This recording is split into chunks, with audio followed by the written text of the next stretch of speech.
ఆదిలాబాద్ నుంచి ఆర్మూరు వరకు railway line సాధన లక్ష్యంగా ఆదిలాబాద్ వాసులు పోరుబాటకు సై అంటున్నారు. ఇందుకోసం ఇటీవలే రైల్వే లైన్ సాధన కమిటీ ఏర్పాటైంది. ఈ నేపథ్యంలో ఆదిలాబాద్ పట్టణంలోని అమరవీరుల స్తూపం వద్ద రిలే దీక్ష చేపట్టారు. ఆదిలాబాద్ ఆర్మూరు రైల్వే లైన్ త్వరితగతిన నిర్మించాలని డిమాండ్ చేశారు.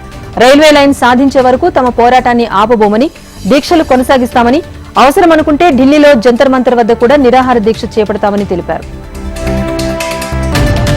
హైదరాబాద్ నార్సింగి పోలీస్ స్టేషన్ పరిధిలో దారుణం చోటు చేసుకుంది. మంచిరేవుల్లో వాచ్మెన్ జంగయ్య దారుణ హత్యకు గురయ్యాడు. వాచ్మెన్ తాపీ మేస్త్రీల మధ్య చెలరేగిన వివాదం చినికి గాలివానగా మారి జంగయ్య హత్యకు దారితీసింది. జంగయ్య మృతదేహాన్ని శంషాబాద్ పోలీసులు ఉస్మానియా ఆసుపత్రికి తరలించారు. అయితే పరారీలో ఉన్న నిందితుడి కోసం పోలీసులు గాలిస్తున్నారు. హైదరాబాద్ అబిడ్స్ లోని ఫెర్నాండెజ్ హాస్పిటల్లో డాక్టర్స్ నిర్లక్ష్యంతో చిన్నారి మృతి చెందింది. దీంతో ఆసుపత్రి ఎదుట బంధువులు ఆందోళనకు దిగారు. మహబూబ్ నగర్ టౌన్ కు చెందిన సాయి కుమార్ అనూషలకు 3 రోజుల క్రితం కుమారుడు జన్మించాడు. 3 రోజులుగా చిన్నారి ఆరోగ్యంగానే ఉన్నాడని, కానీ ఈ రోజు ఉదయం చిన్నారి మరణించాడని డాక్టర్లు వెల్లడించారని, బాబు మృతికి కారణాలు అడిగినా వైద్యులు చెప్పటం లేదని బంధువులు ఆవేదన వ్యక్తం చేశారు. తమకు న్యాయం చేయాలని బంధువులు ఆసుపత్రి వద్ద ఆందోళనకు దిగారు. హైదరాబాద్ లోని మధురానగర్ పోలీస్ స్టేషన్ పరిధిలో విషాదం చోటు చేసుకుంది. గాలిపటాన్ని ఎగురవేస్తూ యువకుడు కపిల్ దేవ్ 5 అంతస్తుల భవనంపై నుంచి పడిపోయి మృతి చెందాడు. అయితే కపిల్ దేవ్ అనుమానాస్పద మృతిపైన అనుమానాలున్నాయంటూ కూడా పోలీసులు తెలిపారు. ఇక బంధువులు కూడా ఇదే అంశానికి సంబంధించి ఫిర్యాదు చేశారు. 6 స్నేహితుల ప్రమేయం పైన కుటుంబ సభ్యులు అనుమానం వ్యక్తం చేస్తున్నారు. ఘటనపై కేసు నమోదు చేసిన మధురానగర్ పోలీసులు విచారణ జరుపుతున్నారు. వరంగల్ జిల్లా నర్సంపేట పట్టణంలోని అర్ధరాత్రి పలు ఏటీఎంలను గుర్తు తెలియని దుండగులు ధ్వంసం చేశారు.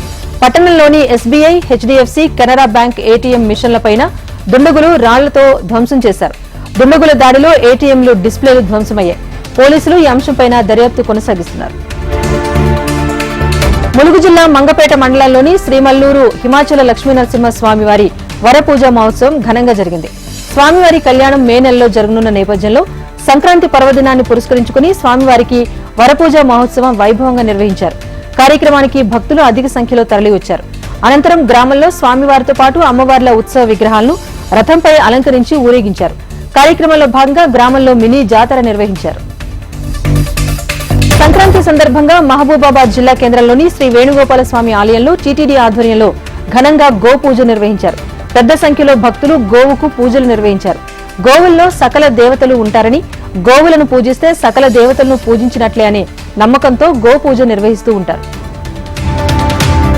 మహబూబాబాద్ జిల్లా పెద్దవంగర మండలం కొరిపెల్లి గ్రామంలో యువకుల మధ్య ఘర్షణ చోటు చేసుకుంది. సంక్రాంతి పండుగకు అత్తారింటికొచ్చిన రాయపర్తి మండలం మైలారం గ్రామానికి చెందిన దీపక్ రెడ్డిపై కర్రలు, కత్తులతో 4 యువకులు దాడి జరిపారు.